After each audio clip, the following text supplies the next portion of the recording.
cuando empiece el ciclo de la universidad. Esperábamos tener más público, pero como que estamos bastante escasos. Pero les agradezco mucho, como siempre, poquitos, pero muy valiosos. En esta ocasión tenemos con nosotros a la maestra Ana María Luisa Velasco, quien es investigadora de la Dirección de Etnología y Antropología Social, y ella se ha dedicado desde hace mucho tiempo al estudio de la naturaleza, sobre todo en la época prehispánica, pero también en la época actual. Ella hizo su tesis de maestría, que se llamó El uso alimenticio de los recursos lacustres en la Cuenca de México, y en la actualidad está haciendo la tesis de doctorado sobre la dialéctica entre el arco, la montaña, en la región de Iztapalapa. Precisamente está participando en un seminario, en un grupo de trabajo de Iztapalapa, en el que no solamente ella, sino varios antropólogos y investigadores de otras disciplinas, arqueólogos, biólogos, etcétera, están haciendo un estudio general sobre Iztapalapa muy interesante, de lo cual ella les podrá platicar un poco. Ella se ha dedicado sobre todo a la alimentación, ha escrito varios artículos sobre el amaranto y sobre pues las aves en la época prehispánica sobre todo. Entonces, tiene una gran cantidad de artículos y de ponencias que ha presentado sobre estos temas, pero les dejo con ustedes a la doctora, a la maestra Velasco, quien va a hablar sobre sociedad y religión y en algunos pueblos de la región de Iztapalapa, Nautecuptin, los ídolos y los santos. Ya nos explicará quiénes son Nautecuptin. Así es. Buenas noches. Bueno, les voy leyendo la ponencia y al mismo tiempo van a ir pasando algunas diapositivas. Si tienen alguna duda o algo, voy a tratar de explicar algunas según me vaya yo acordando, pero si quieren que les explique alguna de ellas, con mucho gusto. La religión es histórica y presente. Ah, sí, para que vean. Sí, por mí. Para que vean mejor. La religión es histórica y polisémica. A través de ella, diferentes sociedades que han participado en la historia humana la han creado, sufrido y vivido de forma muy distinta. A través de la religión podemos apreciar en gran medida la cosmovisión de los pueblos, ya que durante gran parte de la existencia del hombre ha sido el medio por el que ha interpretado y explicado su mundo, su misión en él. Es a través del ritual que la religión se plasma como vivencia social de la cosmovisión. Las cosmovisiones además son complejas y resistentes al cambio y pueden por lo tanto integrar elementos divergentes y aún contradictorios. Yo que les voy a presentar ahora es un gran viaje por la cosmovisión en esta región. Así, en base a las palabras claves de religión, cosmovisión, ritual y sociedad, recorreremos a través del tiempo la historia de una fracción de la Cuenca de México que en otros sitios de este altiplano central, rodeado de montañas, han llevado una historia común y que hoy forman el conjunto de pueblos embullidos dentro de la gran urbe que es la Ciudad de México. Pueblos que, a pesar de haber perdido un sinnúmero de cosas, incluso su medio de vida como campesinos, aún conservan una gran unidad grupal que se refuerza no solo con una historia compartida, sino con sus creencias, tradiciones, autoidentificación en una especie de resistencia ante los embates de la modernidad. En esta exposición me referiré a algunos pueblos que han compartido en su cosmovisión la vida entre lagos y montañas. Haré hincapié en un cerro en particular que, a pesar de su poca altura, de 2.455 metros sobre el nivel del mar, por lo que nada más se sobresale en la Ciudad de México 225 metros. Este cerro sobresale también en la historia. Esta elevación fue en el pasado prehispánico un sitio destacado, no solo en el paisaje, sino en la vida y la religión de los pueblos que le rodean. Hoy es conocido como Cerro de la Estrella. Prominencia que, por desgracia, como muchas otras en la actualidad, ha sido devastada, invadida y recluida en concreto, gracias de nuevo al villano, el imparable crecimiento urbano. En el pasado esta región formó parte de una península que sobresalía al sur del antiguo lago Salado Texcoco, que bañaba su margen noreste y norte. Al oeste y sur, su límite lo formaban el lago de agua dulce de Xochimilco, por lo que esa distinción de aguas proporcionaba a los pueblos comarcanos una gran variabilidad de minerales, plantas y animales. Parece ser que este cerro, como la Sierra de Santa Catarina y otros montes más al sur, como el de Jico o el de Tlapacoya, por nombrar algunos, fueron habitados por los primeros hombres que llegaron a la cuenca, debido a que poseyeron innumerables cuevas y abrigos rocosos, además de estar situados a lo largo de los lagos sureños que en ese momento mantenían una gran abundancia biológica. Esto transcurrió a través de un largo periodo de tiempo conocido como arqueolítico, que va cronológicamente más o menos 35.000 años a 14.000 años antes de nuestra era, con una duración aproximada de 20.000 años. 20.000 años tardó el hombre en crear ciertas culturas, ¿no? Hasta llegar hasta hace unos 7.000 años en que los hombres empezaron con los primeros experimentos agrícolas del protoneolítico, como bien se ha demostrado en los estudios arqueológicos de Tlapacoya. Las diferentes sociedades que fueron poblando esta cuenca endorreica durante milenios vivieron primeramente de la caza, pesca y recolección, y hubo un momento en que la naturaleza fue tan pródiga que cazadores y recolectores se volvieron casi sedentarios debido a que sus fuentes alimenticias y de otros recursos, aquí había grandes fuentes alimenticias y otros recursos para su sobrevivencia, y los obtuvieron todos en sus cercanías. Posteriormente, debido al conocimiento acumulado sobre su entorno natural y al sabio manejo que de él hicieron en un lapso de 2.500 años, los primeros cultivadores fueron empleando técnicas más complejas y aprovechando en mayor medida las diversas plantas que fueron domesticando, hasta que su dependencia de la agricultura se volvió importante y vital. Y así surgieron los asentamientos permanentes y por lo tanto las primeras aldeas. Este cambio de vida se debió sobre todo a un cereal, fuente primordial de carbohidratos, el maíz, que es el principal alimento cultural, por lo que se le ha llamado superfood con otros cereales como el arroz y el trigo. La importancia del maíz en las diferentes etapas de la historia mesoamericana y aún en la andina se denota debido a la fuerte carga simbólica que presenta en las diferentes culturas históricas y actuales. Se ha calculado que el maíz se domesticó hace 5.000 años antes de Cristo y fue debido a su relativamente fácil respuesta, entre otras plantas, a su adaptación a las necesidades humanas, por lo que se convirtió en el sustento primordial.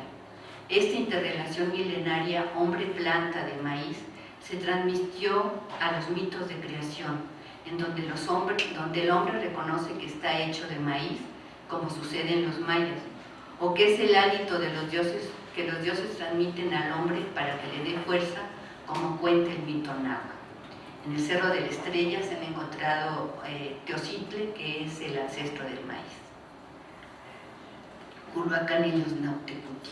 Haciendo una apretada síntesis de las diferentes versiones de la historia del lugar, entre ellas la relación de la genealogía de los señores que han señoreado esta tierra, de autor anónimo, el memorial breve de Chimalpan, las obras históricas de Xochitl y el Códice de Xolotl, entre otras, refieren que Culhuacán fue fundado en 670 después de Cristo, o el año 10 Tochtli, según la medida del tiempo prehispánico, y fue fundado en medio del agua.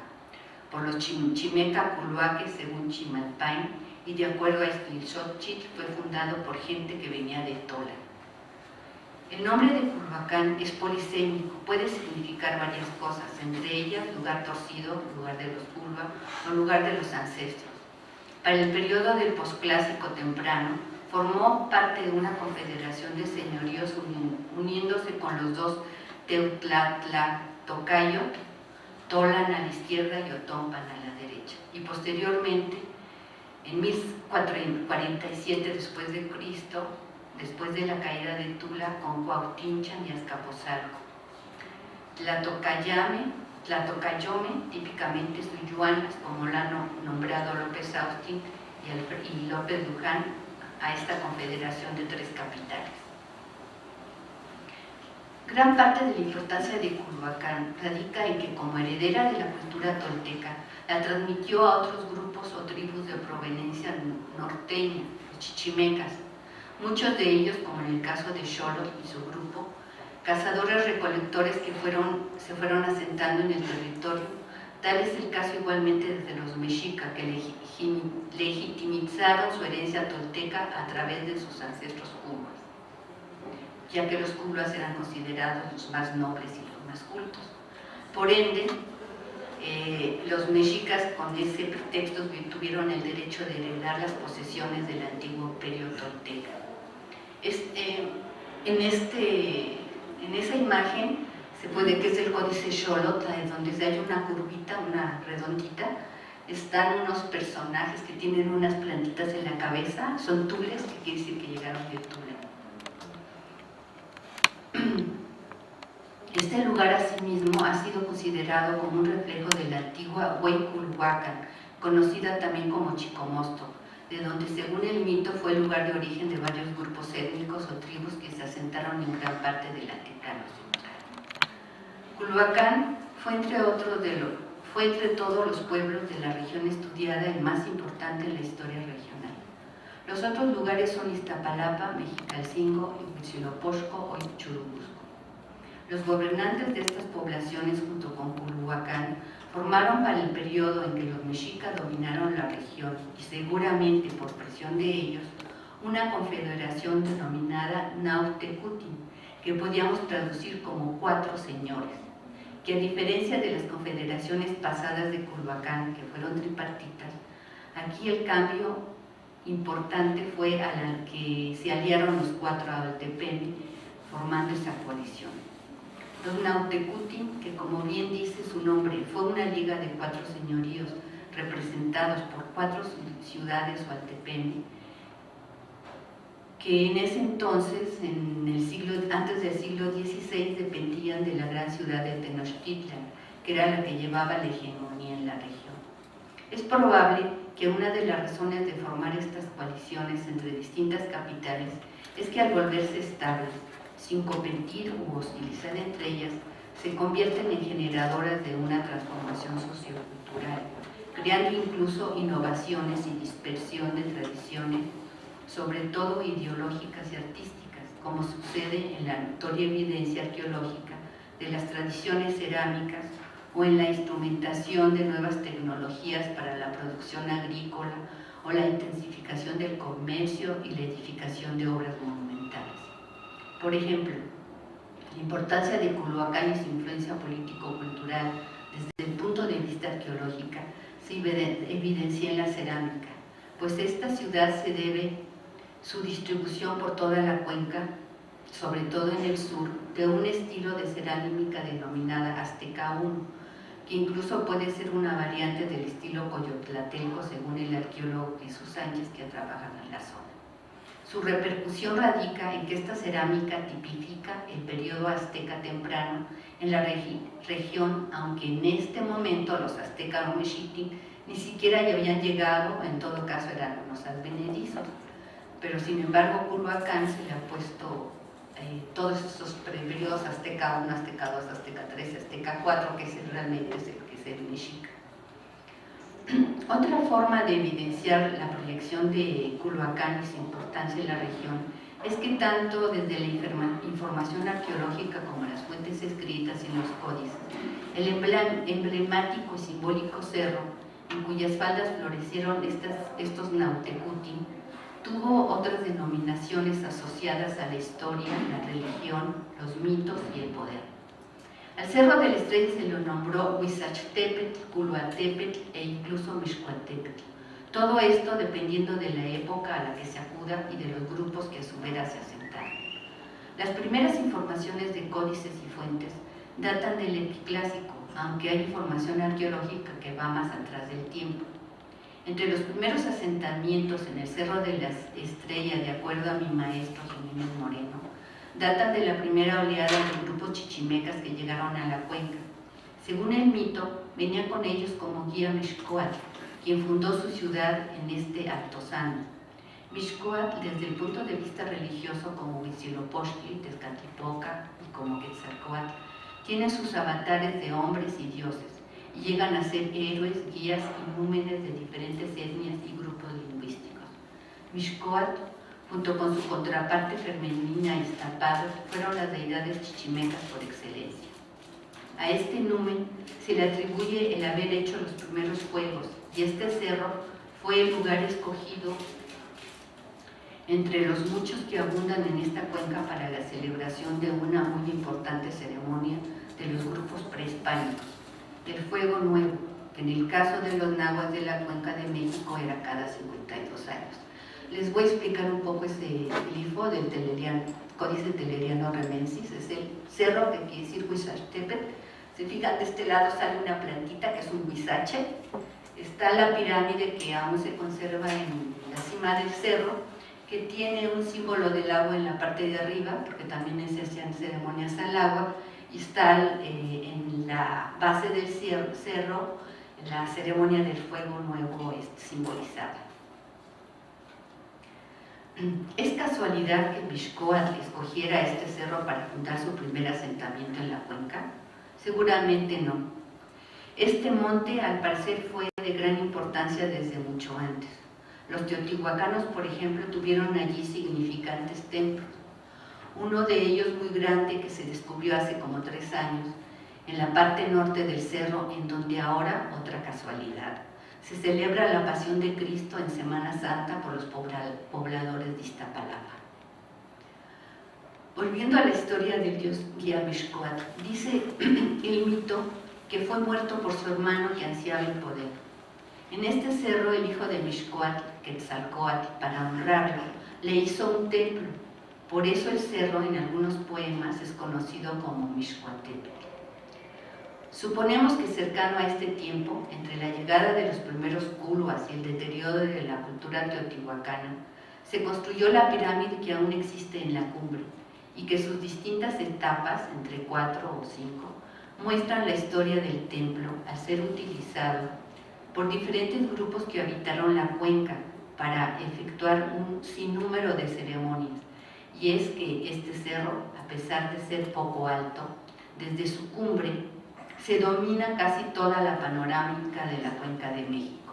Yo a continuación viene una serie de fotos que tomé desde la pirámide que está en el cerro, y era un día poco claro, con mucha humedad, pero sin embargo se puede ver hasta lo lejos, ¿no? Entonces son varias a los distintos puntos cardinales.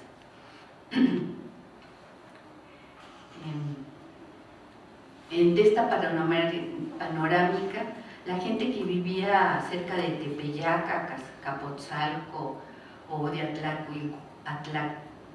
de Tacubaya, de Mixcoac, de Coyoacán, o en las veras de los lagos de Xochimilco y Texcoco, lograba mirar el cerro. Era realmente un punto conspicuo muy cercano a Tenochtitlan, por lo que si se trataba de la ceremonia del Fuego Nuevo, todos en medio de la penumbra podían ver el renacer del fuego que se encendía al pasar las 7 cabrillas en el cenit.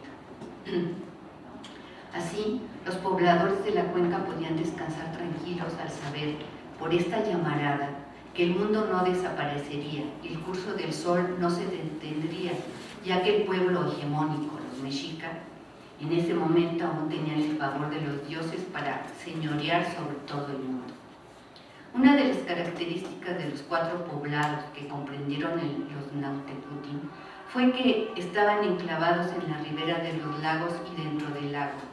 Esto último se lograba por medio de las chinampas y en plataformas residenciales.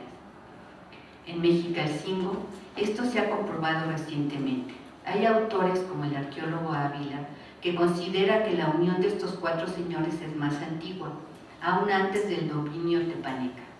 Él opina que estos señoríos funcionaban como una coalición de ascendencia tolteca. Sin embargo, nosotros consideramos que esto no fue siempre factible. Basta recordar la huida de los mexicas de Culhuacán, que al ser perseguidos por los culhuas, después de que los primeros sacrificaron a la hija del señor de Culhuacán, a Chitome, los mexicas tuvieron que huir y refugiarse en los pantanos que rodeaban Mexicalcingo, como bien se narra en el Códice Obán. El Códice Obán dice así: así desechados se pasaron a Catzintlan de Mexicalcingo, pasando con trabajo entre el espeso de los carrizales y fangos de los espadañales, pues eran aseteados de cerca. Allí los mexicas se instalaron un tiempo con anuencia de Mexicalcingo, que no se alió a los culhuaque. Sin embargo, a pesar de que los culhuaque no querían a los mexicas, debido a su fama de belicosos y bárbaros, estos lo respetaron a diferencia de otros pueblos con los que pelearon, debido a que su sangre se mezcló con los de las mujeres culhuas, y porque el prestigio y la unión del linaje tolteca de Culhuacán hizo que los mexicas consideraran siempre a esta ciudad, los Altepeme de Mexicalcingo, Iztapalapa y Huitzilopochtli, como una confederación fiel a Tenochtitlan, ya que también eran sus parientes. Los Pipiltin mexica se consideraron portadores del noble linaje culhua, debido a que Acamaxpixtli, su primer señor, fue tanto Tenochca como culhua. A partir de este momento, todos los tlatoque mexicas, sin excepción, llevarían el título de culhua Tecutli, para que no hubiera ninguna duda sobre su origen y derechos territoriales. La misma ciudad de Tenochtitlan fue fundada sobre la semilla corazón de un noble culhua sacrificado llamado Chichilcuahuitl, Águila Roja, que constituyó el fundamento o pilar de su ciudad.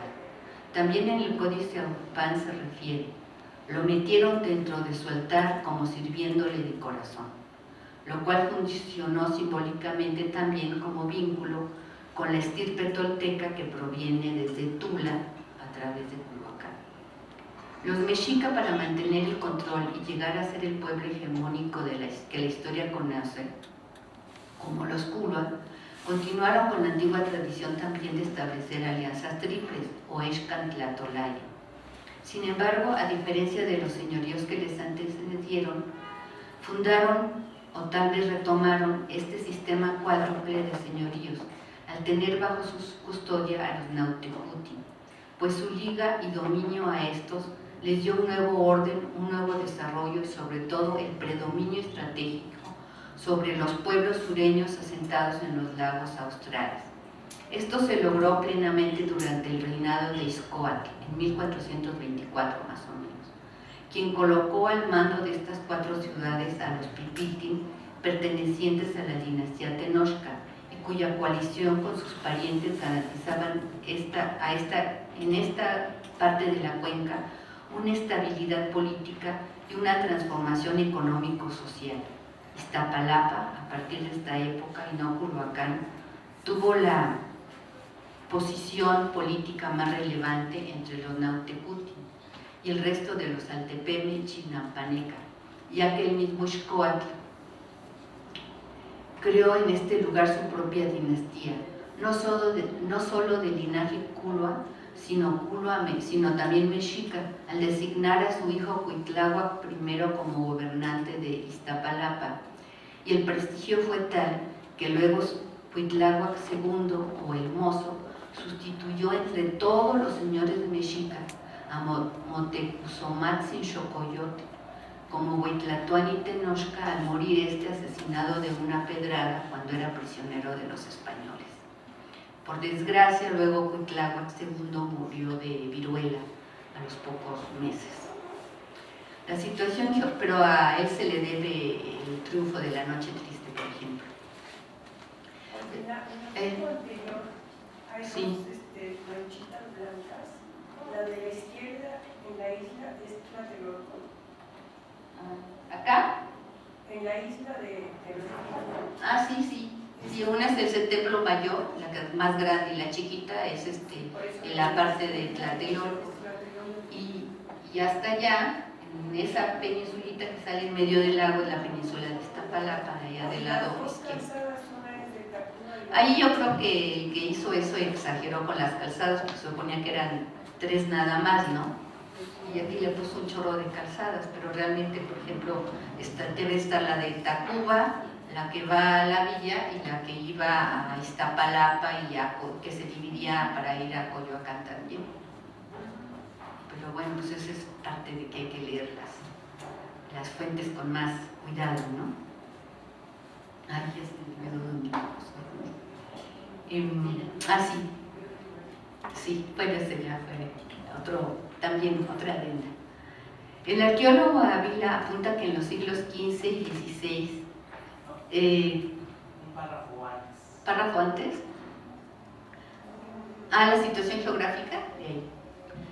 La situación geográfica de los Nautecutin era totalmente estratégica, pues se situaban en el estrecho paso que dividió los lagos meridionales con el gran lago de Texcoco, en donde la ciudad de Tenochtitlan se ubicaba casi al frente de esta angostura.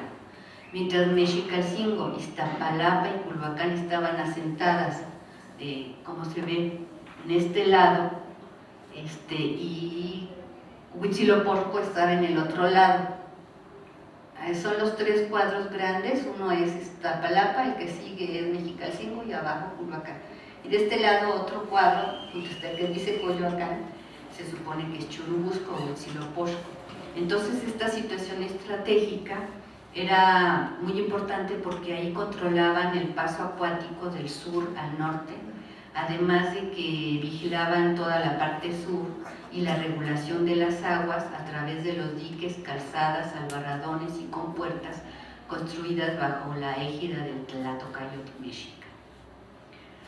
Ávila apunta que en los siglos XV y XVI constituyen el periodo de mayor auge en la ocupación de las chinampas, porque el espacio lacustre estuvo en su máxima extensión. Y esto se debe a, como hace años Palerm y Wolf señalaron, a la construcción de obras hidráulicas de gran envergadura que implicaron el control y regulación de los niveles del lago, la calidad del agua y la salinidad, con lo cual se crearon las condiciones óptimas para que los lagos sureños fuesen más estables y equilibrados en sus aguas. Los mexicas, sucesores del conocimiento de otros pueblos y de su misma tradición lacustre, ya con la autoridad necesaria sobre los pueblos de la cuenca y la capacidad técnica precisa, así como el control social capaz de organizar el trabajo, contribuyeron con su ingenio a la perfección del sistema, que culminó con el dominio de este espacio lacustre, regulando los niveles de los lagos y con ello logrando el crecimiento y mantenimiento a gran escala de las chinampas, que ya no se inundaban o se secaban. Este gran sistema agrícola, como todos sabemos, por su notable nivel productivo, contribuyó a la creación de una copiosa cantidad de alimentos y el crecimiento de Tenochtitlan. A nivel religioso, en el caso de los Nautecutin y de otros pueblos chinamperos, sus númenes tenían que ver con las diversas actividades relacionadas con lo que el agua produce, los Atlac. Por eso a los hombres dedicados a esto se les conocía así, hombres del agua. En sus diferentes calpulis, sus dioses o calpulteteo eran variados, dependiendo de la parte del medio natural, del origen del grupo, del tipo de trabajo al que cada numen estuviera adscrito. Por ejemplo, Mixcoatl y Cihuacóatl eran deidades de Culhuacán y Xochimilco. Cinteo también lo fue de Culhuacán. Tezcatlipoca o Napatecutli de Chalco. Opochtli, Atláhuac y Amimit de Cuitláhuac. En ese mapa, tomando en cuenta los otros que tomé que son del mapa de Uppsala, con ayuda de mi hijo que sabe mucho más de computación, le pusimos todos los distintos dioses relacionados con el agua. Están allí varios númenes que conforman parte de este complejo religioso de Tlaloc Chalchiutlicue, y como se acaba de mencionar, estaban asociados a las actividades y obtención de los recursos de los lagos.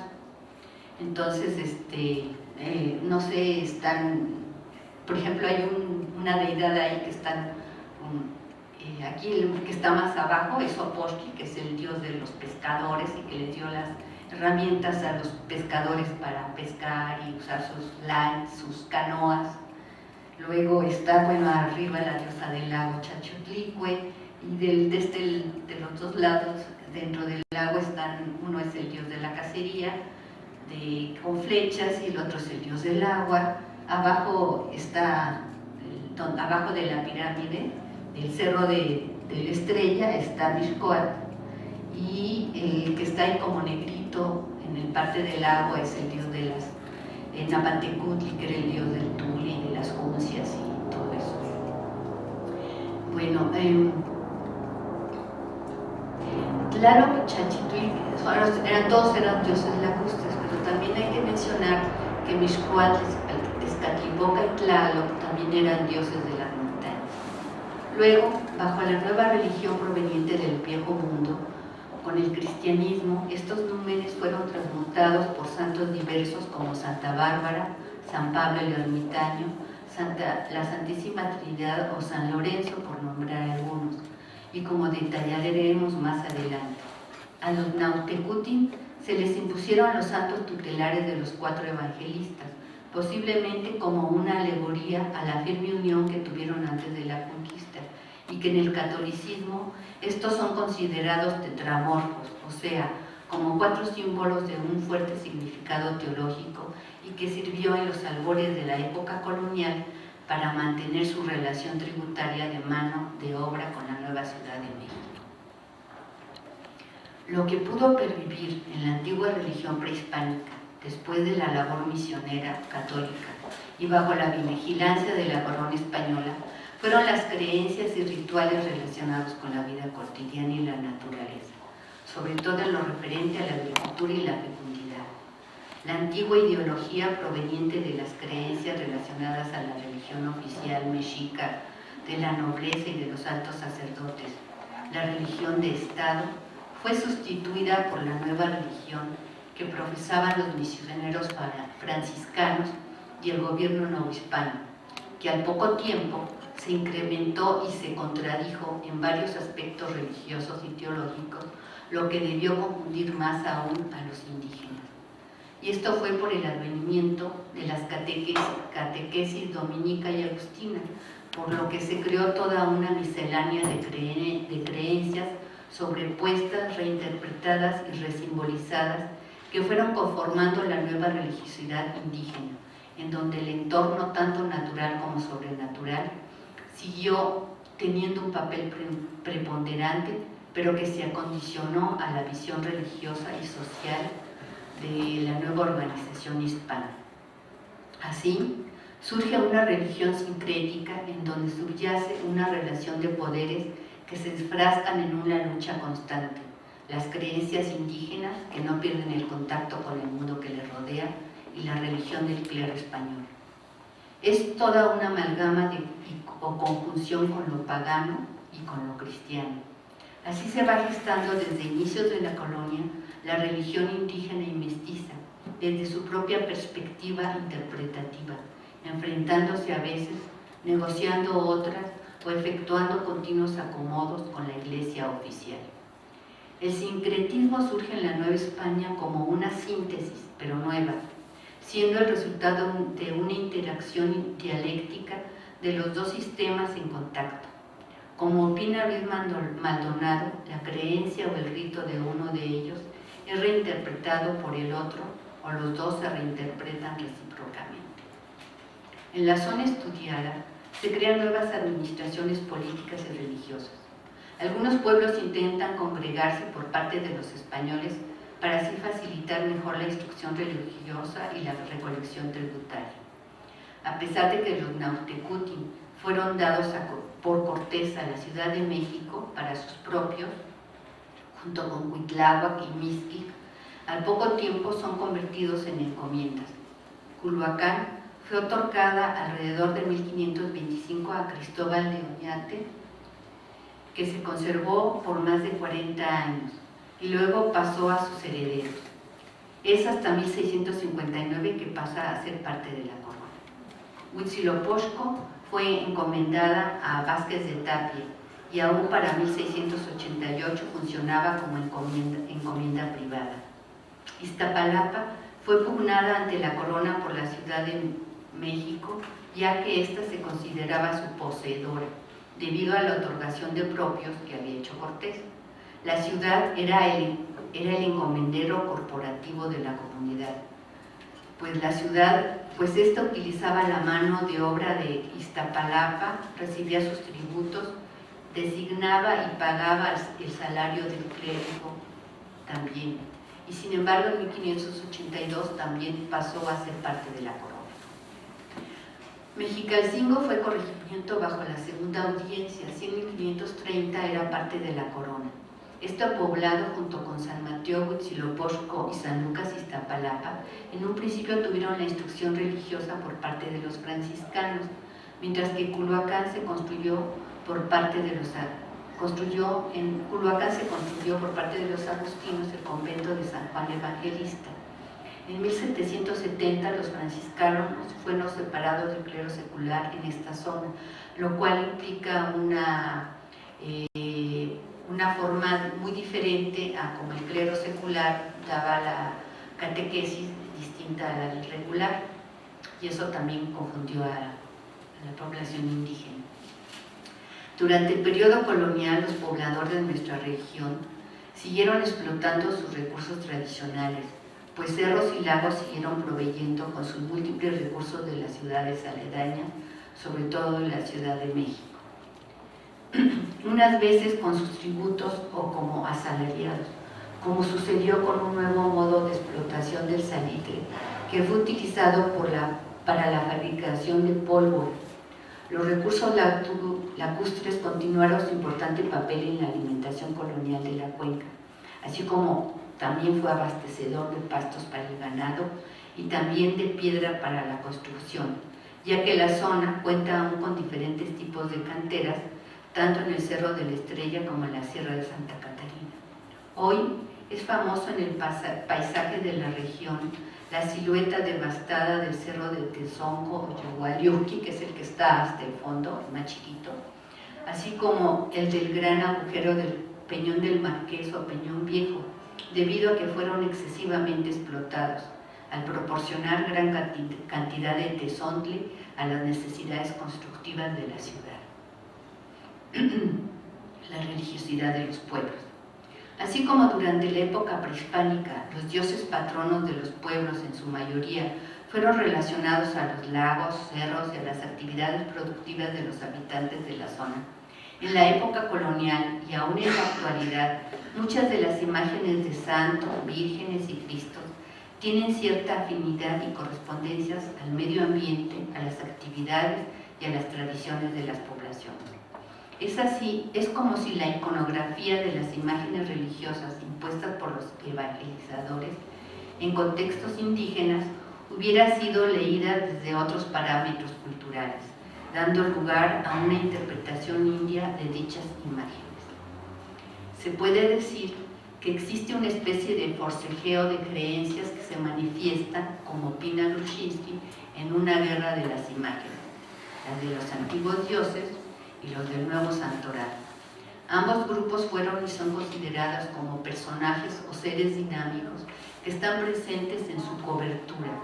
La que antes fue de piedra, de madera, Isoali, o como Ixiptla, que eran los personajes que iban a ser sacrificados, y que a partir de la colonia sus cuerpos fueron de madera, pasta de caña o resina. La diferencia en las creencias es que mientras los santos son considerados por la Iglesia intermediarios del hombre ante Dios, entre los indígenas y mestizos han sido percibidos como divinidades separadas, dependientes de Dios, pero con sus propios poderes, sutilezas teológicas entre la dulia o veneración ante la latría o adoración, que son incomprensibles para quienes practican la religiosidad del pueblo. Así, a decir de Rubial, el culto a los santos constituye una rica veta de posibilidades de sustitución de los antiguos dioses. El politeísmo pagano encontró su sucesor en el santo cristiano. Ante esta realidad, a pesar de la cercanía de la Ciudad de México y también de que los Nautecuti tuvieron un convento religioso como el de Churubusco o también en Culhuacán, y de que algunas iglesias se volvieron después parroquias, la otra historia predominó, la que está más alejada del púlpito. La gente creó su propia religiosidad que funcionaba ante el embate de la lucha diaria para ganarse el pan, así como los diversos problemas cotidianos que urgen de soluciones inmediatas.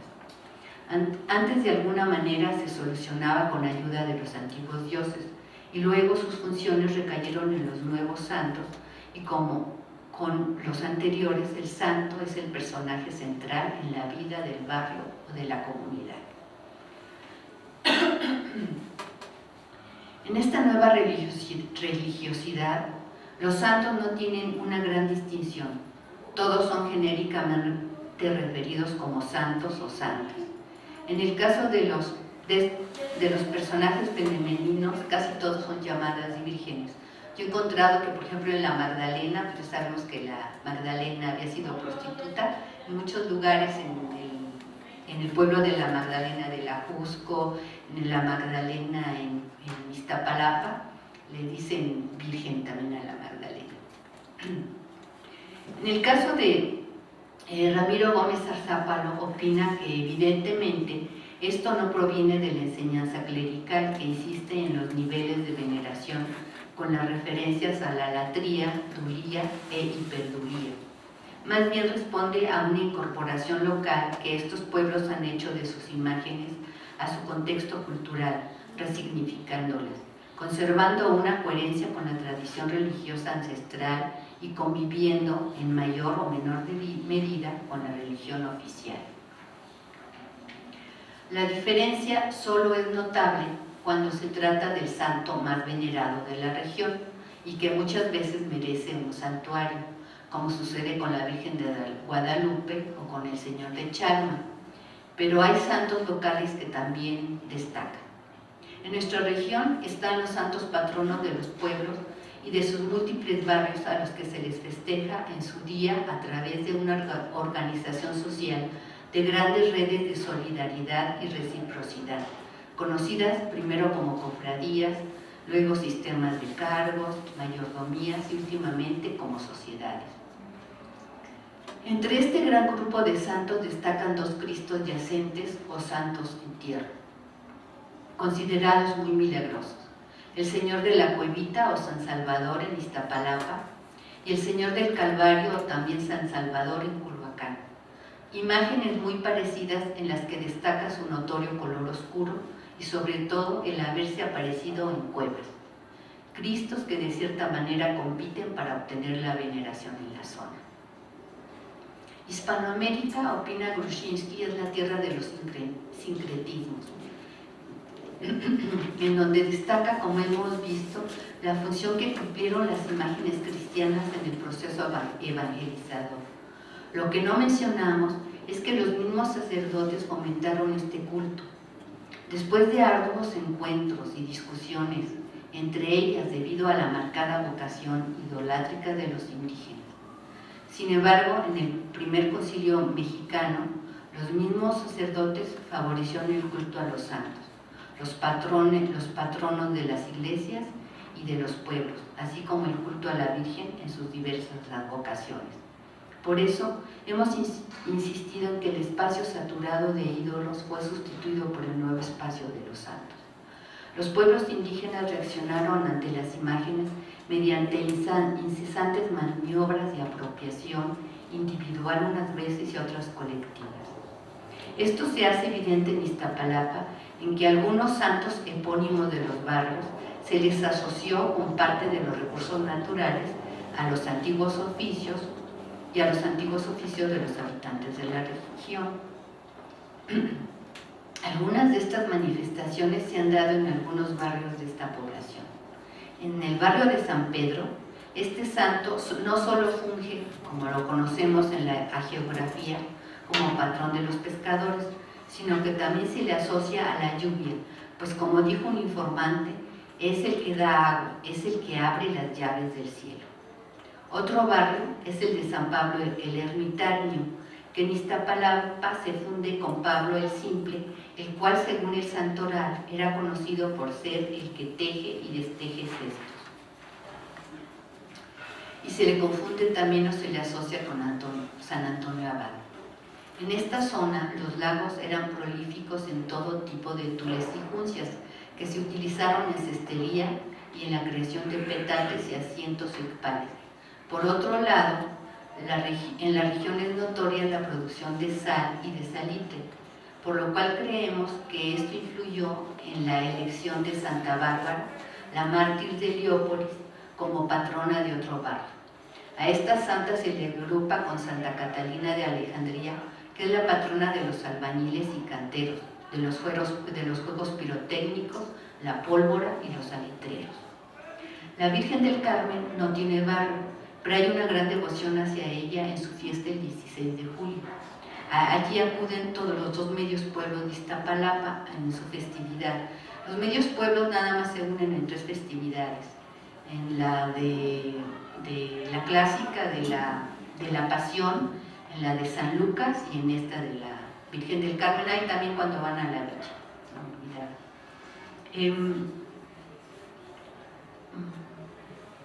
entonces, pero además a la Virgen del Carmen, no nada más la consideran milagrosa por lo del escapulario por ella difundida, sino que también la consideran la Virgen de los cazadores y tiradores de patos.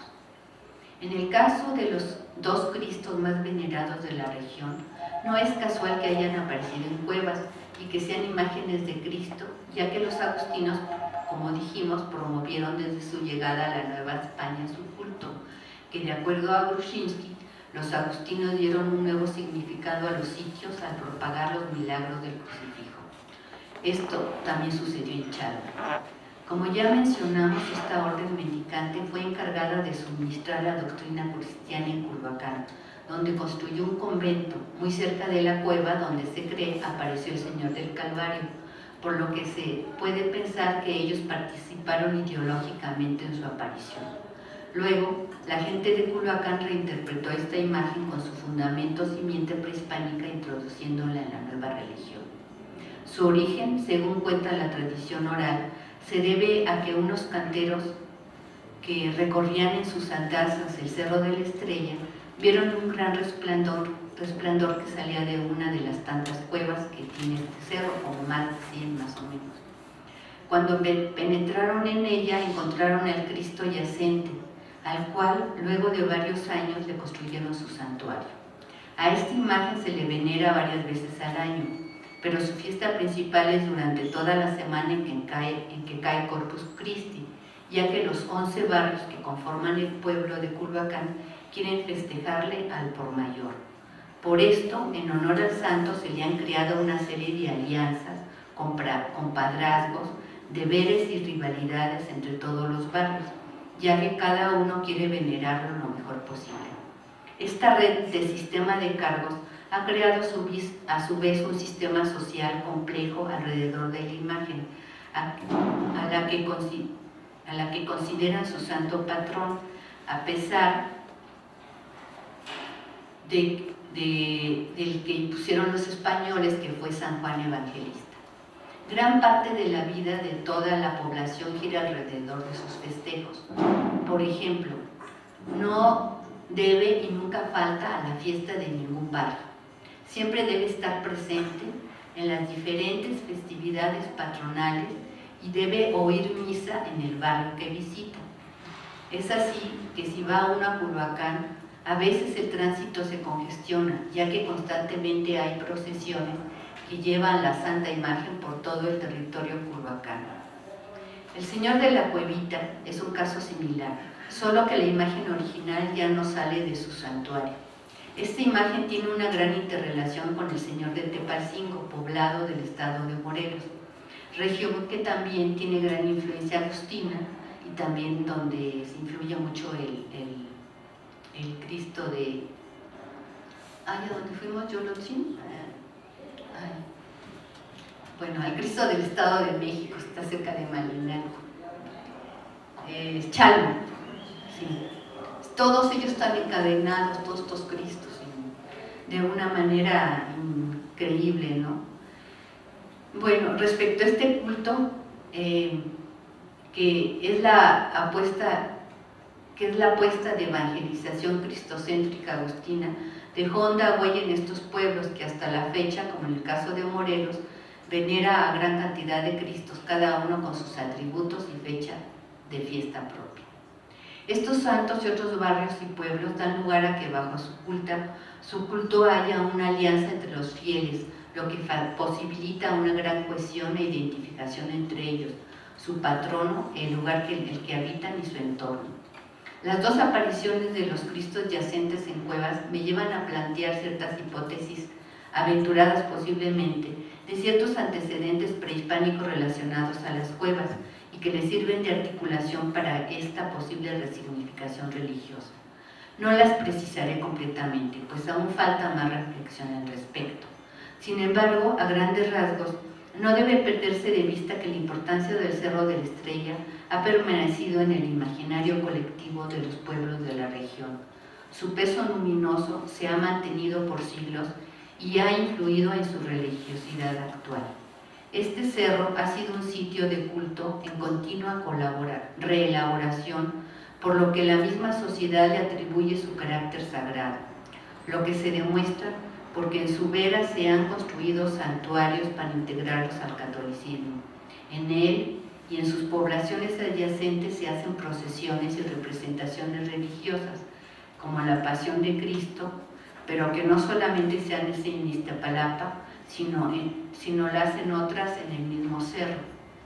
El templo prehispánico de la cumbre se reutiliza para efectuar diversos fuegos nuevos por distintos grupos corporativos y en sus cuevas se han reelaborado distintos rituales de paso, de curación y adivinatorios. Conclusiones. En estos antiguos pueblos campesinos de la región, como en otras partes de Mesoamérica, las imágenes de los santos no se asimilaron al modo en que el clero creyó imponerlas, pues estuvieron y continúan cargados de significados, roles y funciones específicas que les dan los fieles, lo cual los separa de la concepción cristiana católica oficial. Sus deidades fueron reinterpretadas al modo de su propia cosmovisión como entidades sobrenaturales, cuyas funciones específicas corresponden a las necesidades históricas concretas de los hombres que les rinden culto y que aún en muchos casos pueden corresponder a la concepción mesoamericana.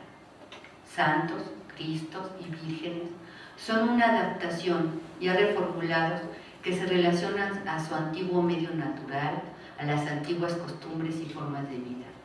Bajo su culto se crea entre los barrios y pueblos una complicada organización social, ya que hombres e imágenes mantienen y renuevan amistades y parentescos, los cuales ya llevan varios siglos y que integran toda una dinámica social que han observado la mayoría de los pueblos originarios de la Ciudad de México.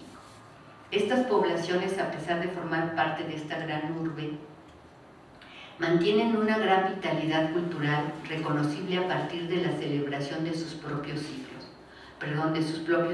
ciclos festivos que aún evocan en su memoria histórica, así como otros rasgos significativos que dan lugar a la reproducción de la sociedad. Ha sido toda una dinámica en que hay conversión y ruptura, pero también continuidad, fidelidad a una identidad, a una tradición que es transmisión y comunión con sus orígenes. La religiosidad popular Es una práctica social donde convergen tradiciones diferentes y que se expresan en manifestaciones rituales con identidad propia. Por eso es importante analizar detalladamente cada una, pues nunca son iguales. Como hemos visto, hubo una imposición por la fuerza de una nueva religión. Esta imposición se ha mantenido y tamizado a lo largo de la historia, en donde si bien la Iglesia es la que detenta el poder, la decisión y respuesta social de cómo llevar sus formas religiosas sigue siendo de estas poblaciones que bajo un proceso social las vive, las selecciona y las reinterpreta. Gracias.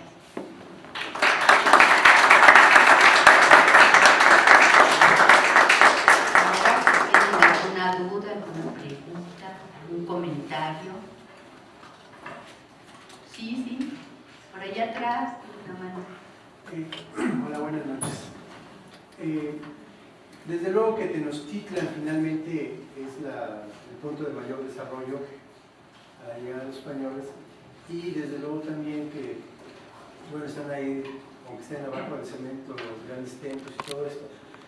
En toda esta región, independientemente de la región que usted acaba de hablar, está la de Cerro de la Estrella, la pirámide hasta arriba, pero hay algunos otros vestigios de ese tipo, quizá enterrados, pero que se pueda, porque parece ser que hay un gran desarrollo religioso en toda esta zona de Iztapalapa, pero que no tenemos esas muestras de ese tipo de una pirámide. No, sí.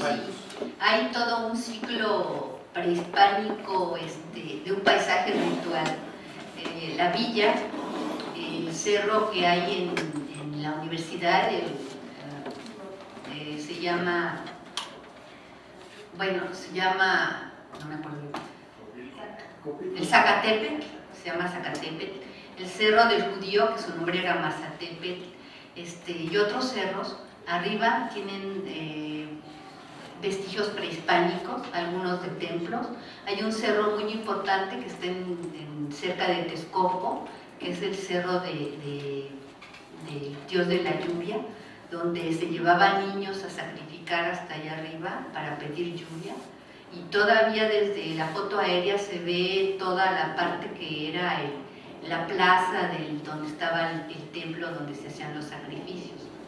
Todavía gran parte de la ciudad, del Valle de México, hay muchos vestigios arqueológicos. Lo que pasa es que ya no se avisa cuando los encuentran o como dice usted, están ya bajo el cemento, ¿no? A mí cuando empecé trabajando en Iztapalapa todavía había restos de algunos vestigios de algunos templos y la gente avanza sobre ellos. Por ejemplo, donde se hace la de la Pasión, hay una parte que hace muchos años excavó Manfred Reinhold, en los 70s, un sitio teotihuacano que está al aire, se ve, pero ya están casi las casas sobre él, ¿no? A pesar de que es un sitio restringido, que tiene una legislación y todo, pues la gente ve como invade. Y es un caso clásico. Iztapalapa ha sido un lugar, la delegación, que ha sido invadida terriblemente y ahora tiene todos los problemas de que padecen de agua, cuando uno ve que había cantidades de fuentes ¿cómo se llama?, de yacimientos de agua y muchísima cantidad, ¿no? Pero toda esa agua fue absorbida para la Ciudad de México y ahora pues ellos son los que padecen todo esto.